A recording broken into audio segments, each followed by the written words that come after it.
Múzeum Senica aj tento rok oslávilo Valentína. 14. februára otvorili valentínsku výstavu, tentokrát pod názvom Nápoj lásky. Tak ako každý rok, aj tento rok sme pripravili tému spojenú s láskou. Tohtoročná téma je nazvaná Nápoj lásky. Je to také synonymum toho, ako ľudia sa v minulosti snažili ovplyvňovať lásku rôznymi praktikami, zaklínadlami alebo nejakými magickými nápojmi. Pripravili sme tu okrem teda interaktívnej výstavy aj rôzne minihry, napríklad hod kockov, kde si môžu vlastne páry spolu hodiť v takej zábavnej hre a dozvedieť sa niečo zaujímavé.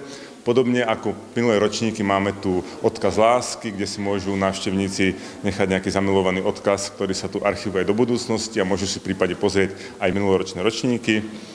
Takisto vás posprevádza celou expozíciou naša apka Láskomer, takže program je určite zaujímavý, zábavný, alebo sa môže si nechať ako pamätnú fotografiu u pamätnej steny, ktorá sa nachádza za mnou.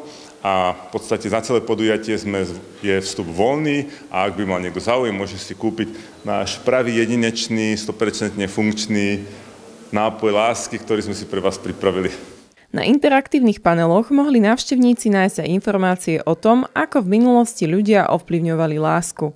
Medzi tieto zaujímavé praktiky patrilo napríklad miešanie elixírov a čarovanie z byliniek, či o čosi bizarnejšie, ako napríklad zakopanie spodného prádla milovanej osoby.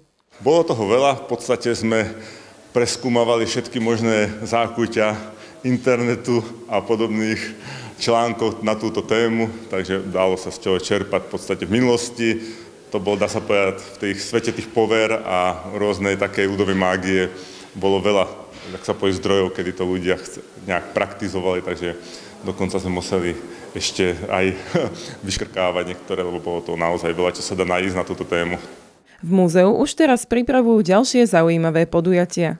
Určite tento rok pripravujeme takú väčšiu zaujímavú výstavu o oslobodení Senice, keďže tento rok máme 80 rokov od konca druhej svetovej vojny, takže túto výstavu by sme chceli až nejakým sprievodným programom pripraviť pre obyvateľov a návštevníkov na jar. Valentínsku výstavu v múzeu si môžete pozrieť do 23. februára.